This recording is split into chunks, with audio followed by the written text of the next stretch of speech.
Do you ever feel like you're living a life designed by someone else? A life that's good by conventional standards, perhaps, but not truly, authentically yours. A life where your deepest potential remains untapped, stifled by unseen chains. Many of us walk this path. We inherit values, beliefs, and expectations. We follow the well-trodden road hoping it leads to fulfillment. But what if that road, paved with good intentions and societal norms, is actually leading you away from your true self? Today, we embark on a journey with a philosopher who dared to question everything, Friedrich Nietzsche. He challenged the very foundations of morality, truth, and human purpose. He invites us to a radical path, the path of self-creation. And this isn't about rebellion for rebellion's sake. It's about sovereignty. It's about authenticity. It's about forging a unique, powerful existence that is truly your own masterpiece. Are you living a life of quiet desperation, or are you forging your own destiny? Prepare to confront uncomfortable truths and to discover the immense power within you to become who you truly are. The chains of conventional morality, unmasking the slave morality. Nietzsche looked at the prevailing morality of his time, and indeed much of what we still hold dear today, with a piercing critical gaze. He saw it not as a universal truth, but as a human construct. And he argued that much of it, particularly what he termed slave morality, was designed to suppress strength, creativity, and individual greatness. Imagine a world where the weak, the fearful, the resentful define what is good. They would naturally value humility, obedience, pity, and conformity. Why? Because these virtues serve to protect them from the strong, the bold, the exceptional. They would demonize pride, ambition, and power, labeling them as evil. This, Nietzsche argued, is the essence of slave morality. It's a morality born out of resentment, a subtle revenge against those who are naturally superior or more powerful. It praises weakness as virtue and condemns strength as vice. It tells you to be meek, to be selfless, to blend in, to avoid standing out. What if the very virtues you've been taught, the ones you strive to embody, are actually the chains binding your true power? What if being good in this conventional sense means sacrificing your unique potential, your authentic desires, your capacity for greatness? Nietzsche wasn't advocating for cruelty or immorality. He was advocating for honesty. He believed that this slave morality creates a herd mentality, a society of sheep, where individuals are afraid to assert themselves, to create their own values, to live dangerously. It leads to mediocrity, to a life unlived, to a soul that never truly blossoms. He urged us to question these inherited values, to ask who benefits from this morality. Does it empower you or does it diminish you? Does it lead to growth or to stagnation? This radical questioning is the first step towards breaking free from the invisible chains that bind your authentic self. The will to power, the drive to become more. When people hear will to power, they often think of brute force, domination, or tyranny. This is a profound misunderstanding of Nietzsche's most central concept. For Nietzsche, the will to power is not primarily about dominating others. It is an internal, fundamental drive. It is the impulse to become more than you are. It is the relentless striving for growth, for mastery, for self-overcoming. Imagine a plant. It doesn't just exist. It pushes through the soil, stretches towards the sun, expands its roots, produces fruit. This is its will to power. Its inherent drive to actualize its full potential, to grow, to flourish, to exert its influence on its environment. Similarly, for humans, the will to power is the deep-seated urge to overcome resistance, both internal and external. It's the desire to master a skill, to create something new, to understand a complex idea, to conquer a personal weakness. It's the drive to organize chaos, to impose meaning, to give form to the formless. It's not about dominating others, it's about conquering the weak, complacent parts of yourself. It's about transforming your weaknesses into strengths, your limitations into opportunities. It's the inner fire that compels you to push beyond your current limits, to transcend your current self, to constantly become more. This will to power is the engine of all creativity, all achievement, all genuine self-expression. When it is suppressed, when we settle for comfort and mediocrity, we feel a profound sense of emptiness, a lack of vitality. But when we embrace it, when we consciously direct this powerful inner drive, we unlock an immense source of energy and purpose. It means saying yes to life in all its challenges and difficulties. It means embracing struggle as a necessary component of growth. It means finding joy not just in the outcome, but in the very act of striving, of becoming. This is the true meaning of the will to power, the radical affirmation of life through constant self-overcoming. The path of the overman, a relentless journey of becoming. From the concept of the will to power, Nietzsche introduced his most famous and often most misunderstood idea, the Übermensch or overman. This is not a superhuman in the comic book sense. It is not a genetically superior being. The overman is a symbol, a goal, a radical ideal of self-creation. The overman is an individual who transcends conventional values, who rejects the herd mentality, who creates their own meaning and purpose in a world that, for Nietzsche, had lost its traditional foundations. They are the ones who look into the abyss of existence and, instead of despairing, find the courage to affirm life in its entirety. This is a path of constant becoming, not a fixed state of being. The overman is not a destination, but a relentless journey of becoming. A constant re-evaluation of who you are and who you could be. It requires an unflinching honesty with oneself, a willingness to shed old skins, to break free from self-imposed limitations, and to constantly strive for higher forms of self-mastery. Think of it as an artist. The overman is the artist of their own life. They don't just accept the canvas they're given. They actively shape it. They paint their own values onto the world. They sculpt their own character with deliberate, conscious effort. This path is inherently lonely. The overman stands apart from the crowd. They embrace their individuality, even when it means being misunderstood or rejected by the masses. They find their strength not in external validation, but in their own internal sovereignty. It demands courage. The courage to face the truth about yourself. The courage to create your own path when there is no map. The courage to say yes to life, even its suffering, because you understand that suffering is a necessary crucible for growth. The overman transforms suffering into strength, adversity into opportunity. This is the ultimate expression of the will to power, not a desire to dominate others, but a profound internal drive to overcome oneself, to constantly elevate one's being, to become the fullest, most authentic expression of one's potential. It is a call to greatness, a challenge to rise above mediocrity, and to forge a life that is a testament to your own unique spirit. Embracing your own values, the courage of self-legislation. If the overman is the one who creates their own meaning, then the next crucial step on this radical path is embracing your own values.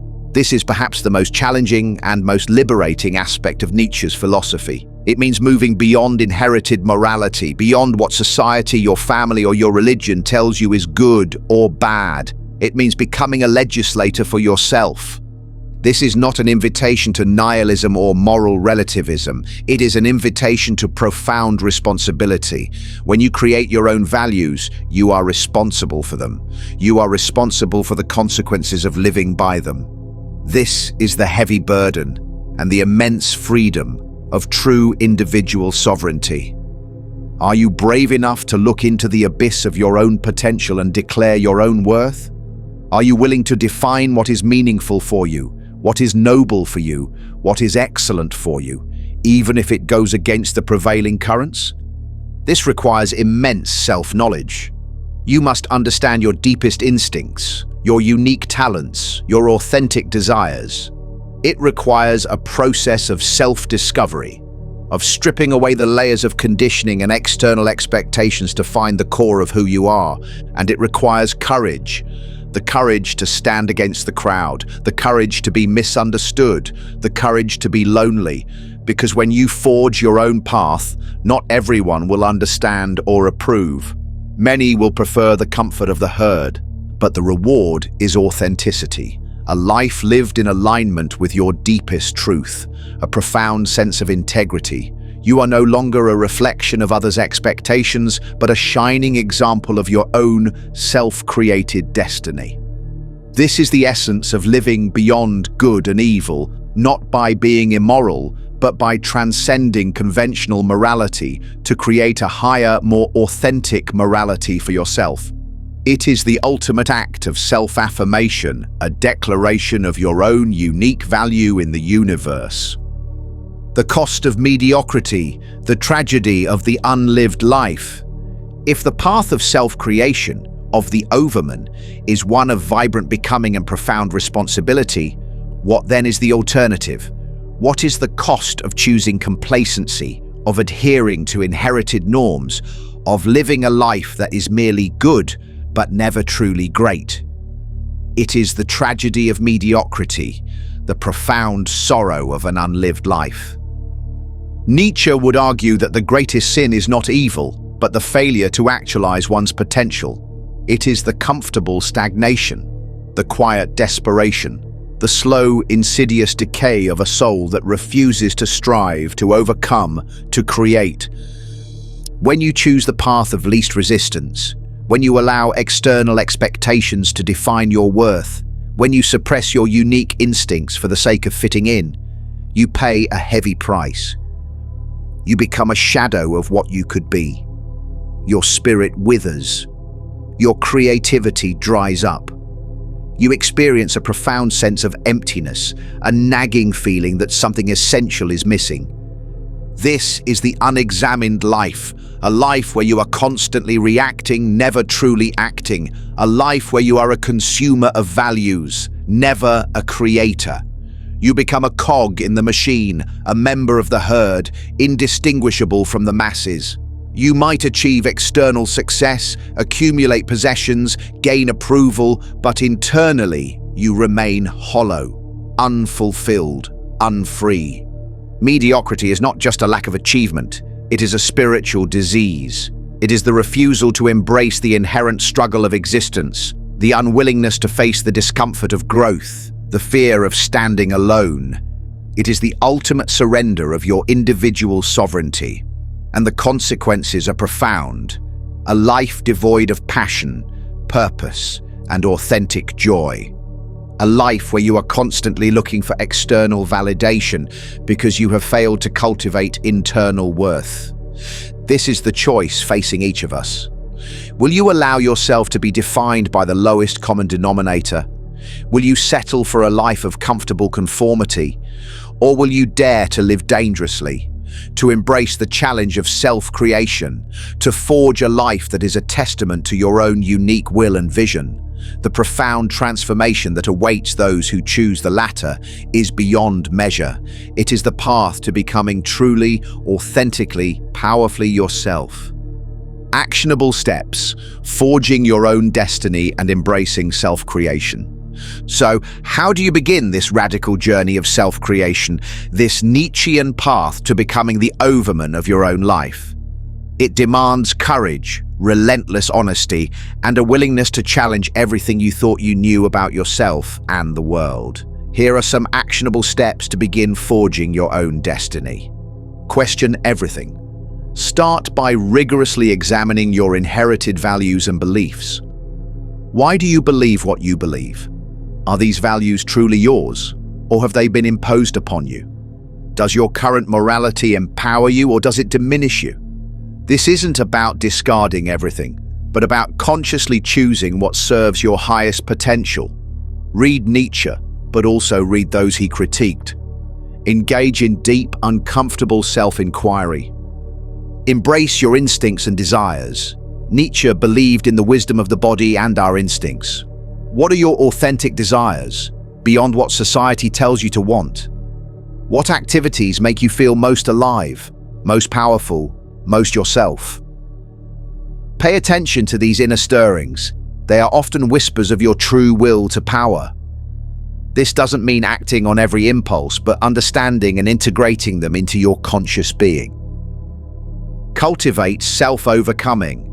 Identify your weaknesses, your bad habits, your patterns of self-sabotage. Instead of shaming them, see them as opportunities for growth. The will to power is about overcoming resistance, especially internal resistance. Set challenging goals for yourself and relentlessly pursue them. Embrace the struggle, for it is in the struggle that you forge your strength.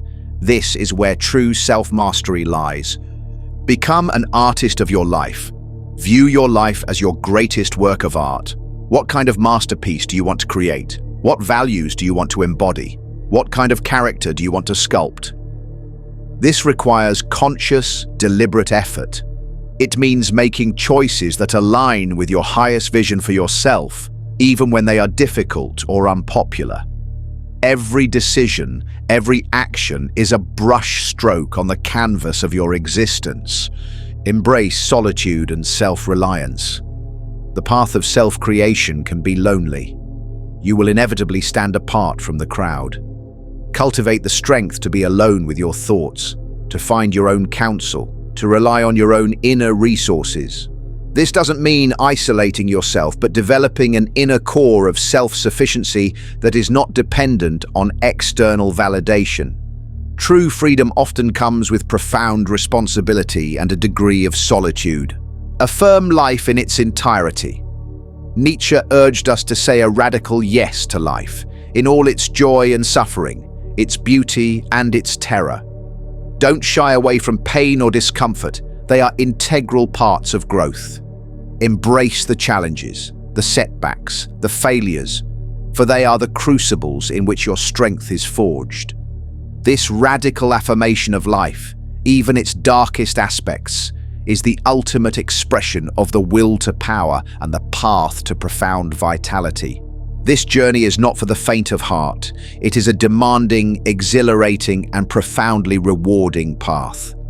It requires you to shed old skins, to confront uncomfortable truths, and to embrace the full, untamed power of your own being.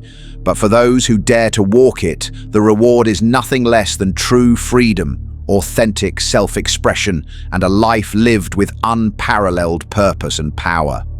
If this exploration into Nietzsche's radical path to self-creation resonated with you, I invite you to delve deeper into the solutions we offer for modern problems.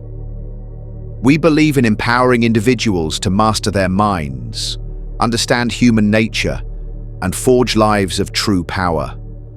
Watch our other videos for more insights, and if you're ready to break free from complacency and unlock your full potential, subscribe to our channel now. Don't let another day pass by without taking control of your own destiny. The journey to becoming your authentic, powerful self begins today. Join us.